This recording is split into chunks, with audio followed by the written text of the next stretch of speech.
Bon, ben merci. Merci tout le monde d'être là à notre webinaire sur l'appel de projet numéro 3 avec le MAPAC. Dans le fond, c'est notre troisième appel de projet en entente avec le MAPAC. Et là, comme vous voyez aussi, il y a un nouveau partenaire qui se joint à nous. Je vais vous les présenter. Ça ne sera pas long. Donc, il y a moi, Steve Latinville, je suis de M361, donc Québec en forme, qui est devenu M361, qui est chef projet pour le projet 100 degrés. Je vais laisser Caroline. Oui, Caroline Saint-Louis, je suis gestionnaire de projet à la Fondation Holo. Donc, Geneviève Coloménia-Chapelle à la direction d'aménagement et de développement du territoire au ministère de l'Agriculture. Donc, bonjour. Merci d'être là. Juste pour vous faire un petit rappel du déroulement, 20 minutes, on vous présente les grandes lignes de l'appel de projet. On vous donne aussi de l'information que vous n'avez peut-être pas dans les documents. Et le reste, il est consacré à vos questions. Donc, on va essayer d'y répondre le plus rapidement possible. Donc, en fait, pour vous faire une petite mise en contexte, comme je disais tantôt, c'est le troisième appel de projet en entente avec le MAPAC. Mais dans cet appel de projet-là, on a ajouté un nouveau partenaire qui est la Fondation Holo. Donc, qui fait en sorte qu'on est 3 partenaires là, pour cet appel de projet-là. Et ce qui est important aussi de savoir pour l'appel de projet, c'est que ce n'est pas juste un partenariat financier. C'est un partenariat aussi pour toutes les étapes de l'appel de projet. Vous avez sûrement vu qu'un document de référence, tous les contenus que vous voyez sur le site, tout ça, c'est développé en partenariat, les 3 organisations. Et ça fait en sorte aussi que le partenariat avec le MAPAC, plus le partenariat avec Holo financièrement, mais c'est une enveloppe de 500 000. Donc, il y a un 100 000 qui est ajouté, qui est l'équivalent de 20 en fait, 20 de l'enveloppe de 500 000. Donc, ça, c'est le partenariat avec le MAPAC. Et tout ça, mais ce qu'on souhaite, c'est développer les compétences et les compétences et les connaissances culinaires des jeunes, des familles et des jeunes adultes et tout ça. Donc, je vais vous laisser vous présenter un peu vos intentions. Pourquoi vous investissez dans cet appel de projet? Oui, la Fondation Holo, je vous fais une rapide mise en contexte. La mission de la Fondation Holo, c'est de donner une chance égale à toutes les familles de mettre au monde des bébés en santé et d'acquérir de saines habitudes alimentaires dès la toute petite enfance. Donc, vous connaissez probablement le volet de ce qu'on appelle l'intervention nutritionnelle, c'est-à-dire tout ce qui se fait avec la collaboration des professionnels du réseau de la santé des services sociaux, donc qui accompagnent les femmes enceintes durant la période de la grossesse pour les soutenir, là, notamment dans l'achat de certains aliments, si on pense aux coupons Holo, de lait, de jus d'orange et tout récemment, là, des coupons qui sont offerts de légumes surgelés à ces mamans-là dans le suivi. Donc ça, c'est un volet important de la Fondation Holo, auquel on a ajouté dernièrement tout ce qui concerne le développement des collaborations avec les organisations de la communauté. C'est vraiment dans cette perspective-là qu'on s'inscrit dans cet appel de projet. Donc, l'idée, c'est d'accompagner plus de familles, plus longtemps dans la vie de l'enfant et avec plus de ressources. Ce plus de ressources-là inclut, notamment, Steve en parlait, là, le 100 000 $ qu'on investit dans l'appel de projet. Puis tout ça, c'est vraiment dans l'idée de soutenir les familles. On a nos 3 messages clés qu'on met de l'avant depuis les dernières années qui sont bien manger, cuisiner, manger en famille. Fait que l'appel de projet qui est autour de cuisiner, c'est tout à fait en cohérence avec ce qu'on fait et ce qu'on souhaite faire. Puis le 20 du montant qu'on investit, donc Steve en parlait, là, je le répète, ce montant-là, on va souhaiter mettre en valeur des projets qui sont vraiment destinés aux femmes enceintes, aux jeunes enfants de 0-2 ans, donc dans la période périnatale, parce qu'on sait l'importance de cette période-là dans le développement de saines habitudes alimentaires. Donc, on va encourager ça. Puis, l'autre élément que j'ajouterais, c'est, je vous parlais que la Fondation Holo souhaite développer plus de ressources pour les organismes de la communauté. Puis, il y a notamment une trousse découverte qui a été lancée au même moment de l'appel de projet qui pourrait peut-être vous inspirer là, dans le développement des projets liés à cet appel. Fait qu'hésitez pas à aller voir sur le site de la Fondation Holo si ça vous intéresse là, de commander la trousse, ça pourrait peut-être être utile là, pour vous dans le développement de votre projet. Donc, voilà pour la petite présentation. Parfait. Donc, c'est à moi. Donc, comme Steve le disait, dans le fond, c'est notre 3e appel de projet avec M361. Puis là, c'est vraiment stimulant, en fait, parce que c'est la première fois, justement, qu'on a un autre partenaire avec nous. Puis, on s'entend, c'est pas un partenariat nécessairement habituel. Donc, de pouvoir voir avec des objectifs peut-être un peu différents, arriver à un objectif commun, finalement. Puis, dans le cadre, pour le ministère, dans le cadre de partenariat, on travaille en sensibiliser, en fait, les consommateurs à rendre un système plus durable. Donc, de prendre conscience un peu des conséquences de leur choix alimentaire sur leur santé, sur l'environnement, c'est aussi sur le dynamisme des communautés. Donc, en découvrant puis en choisissant des aliments locaux, on se donne un peu le goût de notre territoire.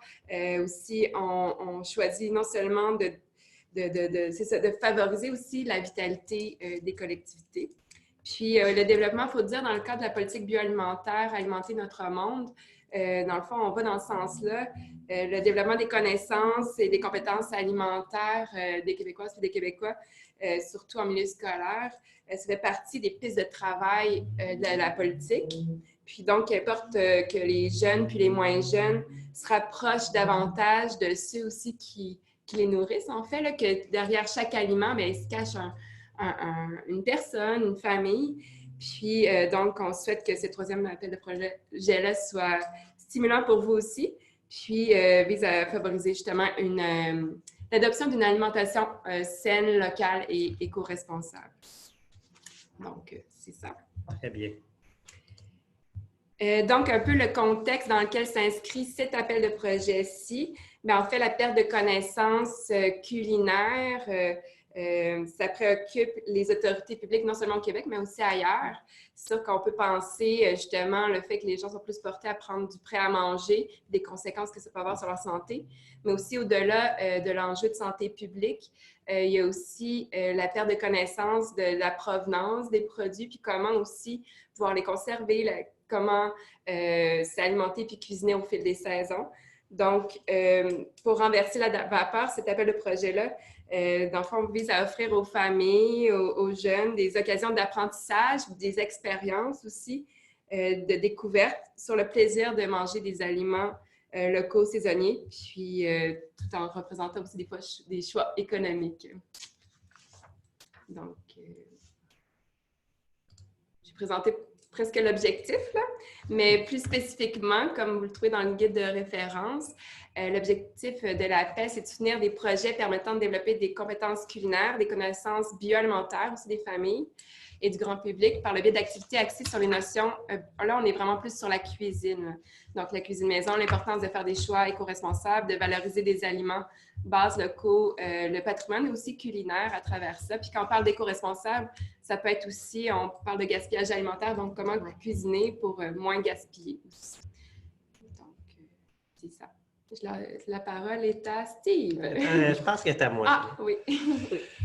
En fait, qui peut soumettre un projet? Mais les organismes sans but lucratif, vous pouvez le faire s'il y en a parmi vous. Donc, centres communautaires, des maisons de la famille, cuisine collective, fermes pédagogiques, banques alimentaires ou autres OBNL qui sont en lien avec la mission puis avec la mission des projets. Donc, tout ça, vous pouvez déposer des projets. Marché public également. Camp de jour, camp de vacances, c'est possible de le faire. Les écoles primaires et secondaires publiques, puis ça, je vais revenir sur la notion public-privé. Cégep, université, CPE, milieu affilié, ça aussi, je vais en revenir, et les municipalités. Quand je dis je vais en revenir, c'est que si vous êtes une école privée et que vous êtes une école privée qui n'est pas considérée comme un organisme à but lucratif, non lucratif, vous n'êtes pas admissible. Donc, vous êtes considéré comme une société par action, comme on dit. Donc, vous êtes privé dans le sens du terme. Le financement, vous ne pouvez pas déposer un projet. Je te corrige, ou coopérative. OBNL ou coopérative. Oui, ou coopérative. Ouais. C'est très bon de le dire. Donc, si vous n'avez pas un conseil d'administration et considéré comme ça, ce n'est pas possible de le faire. La même chose pour une garderie. Quand on dit CPE et milieu affilié, donc si vous êtes un milieu affilié à un CPE, vous êtes éligible. Si vous êtes une garderie qui est considérée comme une société par action et qu'il n'y a pas de conseil d'administration, vous ne pouvez pas déposer de projet. Toutefois, il y a une solution. Puis ça, on le préconise puis on le valorise beaucoup. C'est le partenariat.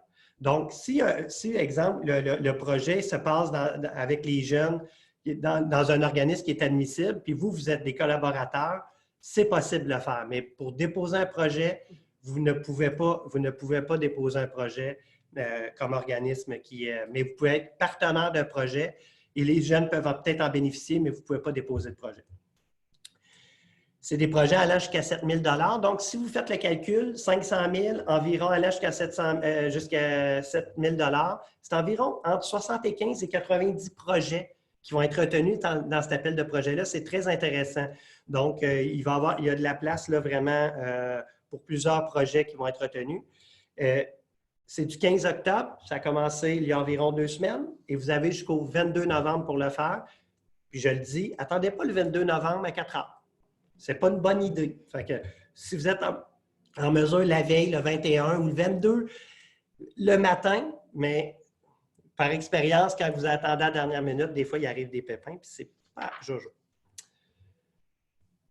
Voilà. Je vais prendre le relais sur les types de projets. Donc, il y a 2 grands types de projets qui sont admissibles à l'appel. Le premier, c'est tout ce qui concerne le développement, l'aménagement, la bonification d'espaces qui vont permettre d'offrir des ateliers culinaires aux jeunes, aux familles ou aux membres d'une communauté. Le deuxième type de projet, c'est l'organisation d'activités collectives qui vont permettre la transmission de connaissances et de compétences pratiques pour outiller les participants dans la notion de cuisiner avec des aliments de base. Puis comme on disait tout à l'heure, tout ce qui est local, saisonnier, frais, évidemment, on va l'encourager. Si vous voulez avoir plus de détails sur quelles dépenses sont admissibles là, de façon précise, dans le brief qu'on appelle le guide de référence en français. Donc, dans le guide de référence, je pense que c'est à la page 6, vous avez le détail là, des dépenses qui sont admissibles. Maintenant, un petit peu plus largement que les dépenses, dans les projets qui sont admissibles, je vais vous donner juste quelques exemples. Puis sachez aussi que sur le site web, donc en plus du guide de référence, il y a d'autres articles, notamment un article qui présente des idées de projets. Je pense que c'est 15 idées de projets pour l'appel de projet. Il y a d'autres ressources. N'hésitez pas là, à aller consulter le site de 100 degrés sur l'appel de projet. Là, il y a beaucoup d'informations. Donc, je vous donne quelques exemples de projets admissibles. Ça pourrait être un centre de la petite enfance qui modifie l'installation de sa cuisine pour faciliter l'accès des enfants à certaines activités culinaires. Ça pourrait être un camp d'été qui organise des activités d'autocueillette qui sont liées à un atelier de transformation, de préservation des aliments.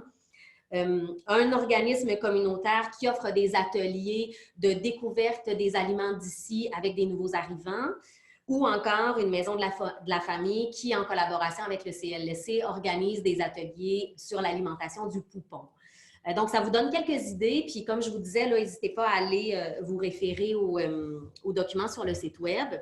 Maintenant, si je le prends de l'autre côté, que je vais vers ce qui serait non admissible, je vous donne aussi quelques exemples de projets qu'on ne pourra pas recevoir. Les projets, par exemple, d'ateliers, mais qui n'ont aucun lien avec les aliments locaux, on ne pourra pas les recevoir, on en parlait tout à l'heure. Donc, c'est vraiment la perspective de notre partenariat. Elle est beaucoup sur la valorisation aussi des aliments locaux. Donc, c'est un aspect qui est important. On y reviendra tout à l'heure dans les messages clés sur des trucs aussi de comment intégrer ces aliments locaux. Ensuite, je suis toujours dans les projets non admissibles. Donc, tout ce qui serait sporadique, c'est-à-dire une activité ou un événement une fois ou 2 fois durant l'année, mais qui n'a pas de suivi, ça ne serait pas admissible. Des projets qui sont un projet qui est déposé par un organisme qui travaille seul puis qui n'a pas de partenaire là, dans différents milieux ou différents secteurs, ça non plus, c'est pas admissible. Un projet qui viserait le développement de contenu éducatif, mais qui n'a pas d'activité concrète qui suit, ça non plus. Des projets qui demeurent un peu dans la même optique, là, des projets qui demeurent en phase de réflexion puis qu'il n'y a pas d'action, ça non plus, on ne souhaite pas financer ce type de projet-là. Puis le dernier exemple que je vous donnerais, c'est si vous avez un projet qui est existant, pour lequel vous n'avez plus de financement, mais que vous voudriez continuer, s'il est redéposé tel quel, on ne pourra pas le soutenir. Donc, ce projet-là devrait nécessairement être bonifié ou élargi ou travailler avec d'autres partenaires, mais il faut qu'il y ait une bonification d'un projet existant si vous souhaitez prolonger quelque chose. Tout à fait. Puis ça, c'est un élément très important, je peux vous le dire. Si on voit qu'il n'y a pas de bonification, mais souvent, il passe malheureusement dans l'analyse, ça passe moins. Et là, je vais vous parler d'analyse justement de projet parce que vous allez déposer vos projets. À partir du 22 novembre, mais ils rentrent en analyse et on va vous expliquer un peu comment on le voit au niveau de l'analyse. Donc, sur 3 critères, la pertinence, l'impact et la faisabilité. La pertinence, c'est tout, c'est le lien qu'il y a avec la thématique puis votre projet. Donc, assurez-vous qu'on est vraiment dans les éléments qu'on a dit aujourd'hui et qu'on travaille les compétences et les connaissances culinaires. Ça, c'est sûr, c'est un aspect qui parle, bon, OK, bon, on va à la pertinence est là, c'est bon. L'impact après, l'impact dans le milieu, le nombre de jeunes ou le nombre de participants à ce que vous allez faire. Si c'est des ateliers culinaires, normalement, mais plus, j'ai un exemple, si vous êtes une classe, on vous suggère fortement d'aller inviter les autres classes puis d'en faire un projet d'école. Si vous êtes un camp de jour, bien, est-ce qu'il y a d'autres camps de jour? Si vous êtes un groupe, est-ce que tous les groupes doivent... Donc, l'impact sur le nombre de jeunes, sur aussi la fréquence sur plus d'une année. Donc, votre projet, oui, il doit démontrer des résultats concrets dans la prochaine année. Ça, c'est important. Ce n'est pas sur 5 ans qu'on veut voir des résultats, mais aussi l'impact sur plus d'une année. Ça, c'est un élément qu'on regarde beaucoup. Et la faisabilité. Surréaliste, le projet. Est-ce qu'on est en mesure justement de le réaliser à court terme? Puis, est-il faisable en termes de coûts, de ressources? Donc, c'est pas mal au niveau de la faisabilité. Mais au-delà aussi de ces 3 critères-là, ce qu'on regarde aussi, c'est la cohérence. Donc, vous allez décrire votre projet, vous allez mettre des étapes dans votre projet, puis là, on va voir aussi les partenariats. Tout ça, là, c'est-tu cohérent? Là-dessus, bien, plus c'est cohérent, plus on voit que ça se tient, mais plus il y a de chances que votre projet ait des bons résultats. C'est-tu clair et pertinent? Clair et pertinent, c'est une phrase, c'est souvent pas clair. Une seule phrase dans une description, il nous en manque un bout. Donc, ce qu'on vous dit, c'est détaillé, mais on ne veut pas non plus 20 lignes, parce qu'à un moment donné, on s'y perd. Donc, c'est soyez concis, mais en fond, dites plus qu'une phrase, écrivez plus qu'une phrase, parce que sinon, on ne comprend pas l'essence de votre projet. Donc, ça, c'est important. Le résultat concret, ça, je vous en ai parlé à court terme. Les contributions de votre communauté.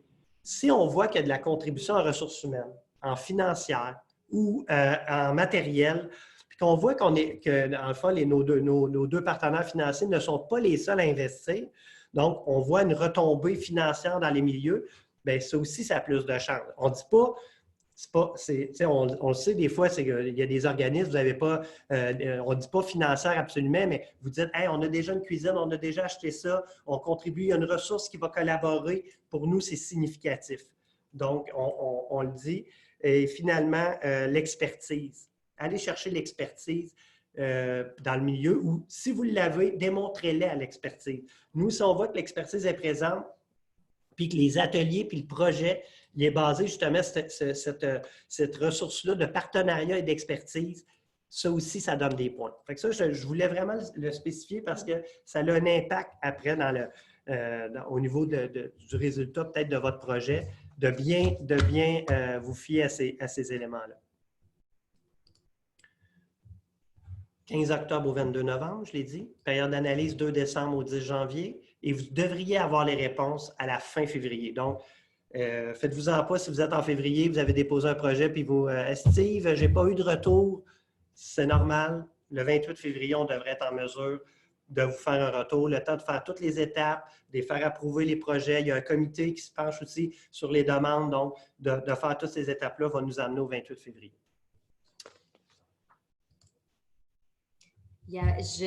On s'est dit justement pour clarifier les choses puis faire ressortir certains messages clés qu'on allait vous partager, là, ces messages-là qu'on a élaborés ensemble. Donc, le premier que je dirais, c'est soyez collaboratif. Donc, on en a parlé, on le répète, c'est important de s'associer avec des partenaires. Là-dessus, j'ai envie de dire, allez-y avec vos partenaires naturels avec qui vous collaborez déjà, que ce soit dans le secteur de la santé, dans le secteur du bioalimentaire, que ce soit avec des écoles ou peu importe les partenaires avec qui vous collaborez déjà. Mais ce que j'aurais envie de vous dire, c'est vous pouvez aussi innover dans vos façons de faire, puis aller chercher des partenaires qui sont moins naturels, mais qui pourraient vous apporter quelque chose de plus, puis venir enrichir votre projet. Tu en parlais, Geneviève, en introduction, mais toute la notion de, par exemple, les partenaires, disons que vous êtes dans un organisme communautaire, puis que vous vous associez avec soit une ferme ou soit un marché, bien, ça peut devenir très, très intéressant pour venir intégrer plus facilement les aliments locaux. Ça m'amène à mon deuxième message clé qui est « Soyez créatifs ». Donc, dans l'intégration des aliments locaux, peut-être que vous le faites déjà, peut-être que vous êtes des avant-gardistes de l'alimentation locale, saisonnière, peut-être moins. Donc, là-dessus aussi, de voir, il y a plein de façons dont on peut intégrer les aliments locaux. Donc, n'hésitez pas à innover là-dessus ou à revenir à des trucs très, très de base qui sont des carottes, des choux, des trucs comme ça. Donc, là encore, soit innover, soit sortir de la boîte, soit aller être créatif dans la façon d'intégrer les aliments locaux. Il y a aussi peut-être le fait d'être dans l'expérientiel, parce que tu sais, on parlait tout à l'heure d'impact, donc la fréquence, le nombre de personnes, mais il y a aussi l'expérience qui marque là, quand on veut sensibiliser, quand on veut éduquer. Donc, oui, on peut avoir des démonstrations culinaires, mais il faut que les jeunes ou les autres, tu sais, mettent les mains à la pâte, puis même, justement, peuvent aller faire une expérience, par exemple, sur une ferme, au marché, tout ça, pour vraiment ressortir de là, puis avoir un impact là, sur la prise de conscience, puis des connaissances. Oui. Puis petite... Oui, j'ai terminé. OK. J'étais pas sûre, j'ai eu un doute. Donc, avant de conclure sur les messages clés, je voudrais juste faire un rappel. Donc, il y a évidemment une enveloppe qui est réservée, on le disait dès le début, pour les projets qui sont pour les femmes enceintes, les 0-2 ans. Donc, n'hésitez pas encore, je vous parlais de sortir de la boîte, d'innover. Bien, même là aussi, des fois, on peut se demander, mais comment on intègre les tout-petits dans des activités de cuisine? Il y a certainement des professionnels parmi vous qui avaient déjà des idées, qui travaillaient déjà avec les jeunes enfants, avec les femmes enceintes. Donc, n'hésitez pas à innover là, puis à investir des projets pour la petite enfance et pour les femmes enceintes. Là, c'est vraiment quelque chose qu'on souhaite valoriser aussi dans l'appel de projet. Merci, Caroline. Là, je vous donne des conseils. Puis je pense que c'est des bons conseils. En fait, là, dans l'appel de projet, avant de déposer, là, je veux juste vous dire, on a un site, hein? Puis tout sur le site, là, toute l'information y est. En tout cas, on pense qu'elle est présente, mais je vais vous faire un petit rappel.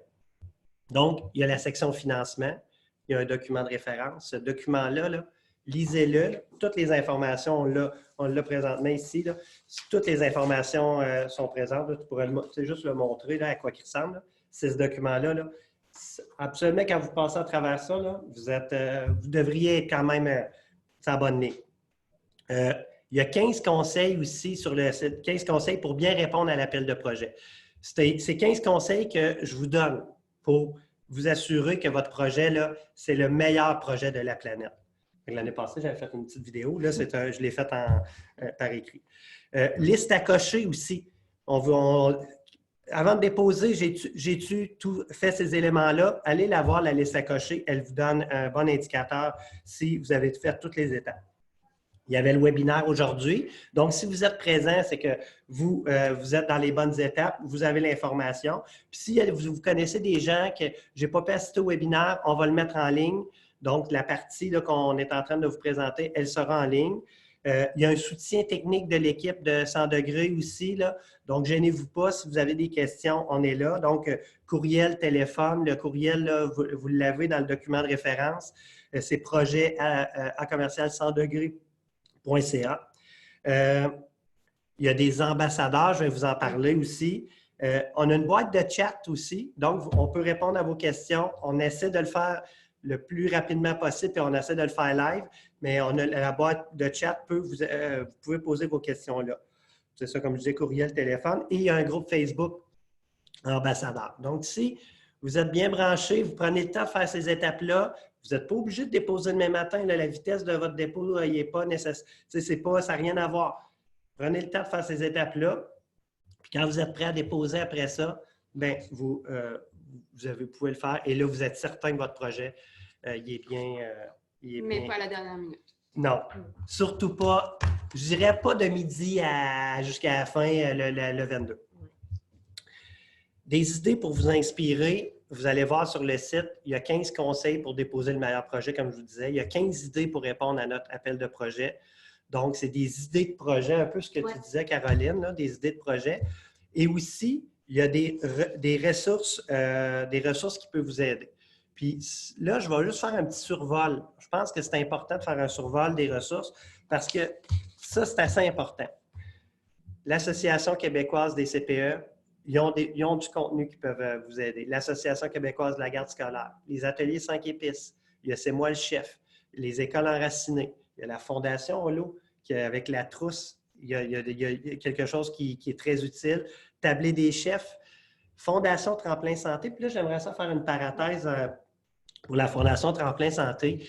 C'est qu'ils ont décidé, dans les projets qui vont nous être déposés, nous, on va leur partager les projets en lien avec les camps de jour et les camps de vacances. Donc, ils vont recevoir vos projets et ils vont donner des bourses. Je pense que c'est jusqu'à 10 000 là, c'est 10 bourses de 1 000 aux gens qui auront déposé des projets. Donc, allez voir sur le site de Tremplin Santé parce qu'il y a toute l'information qui s'y trouve. Puis nous, on va partager vos projets à la Fondation, puis c'est eux qui vont déterminer les gagnants. Donc, ça aussi, c'est un levier de plus de ce qu'on offre au niveau du 500 000. Table de concertation bioalimentaire du Québec et tous au marché. Donc, ces ressources-là, allez voir l'article, ils sont tous écrits, les liens sont là, mais on voulait juste vous le spécifier que ces organismes-là peuvent vous donner un coup de main. Les ambassadeurs.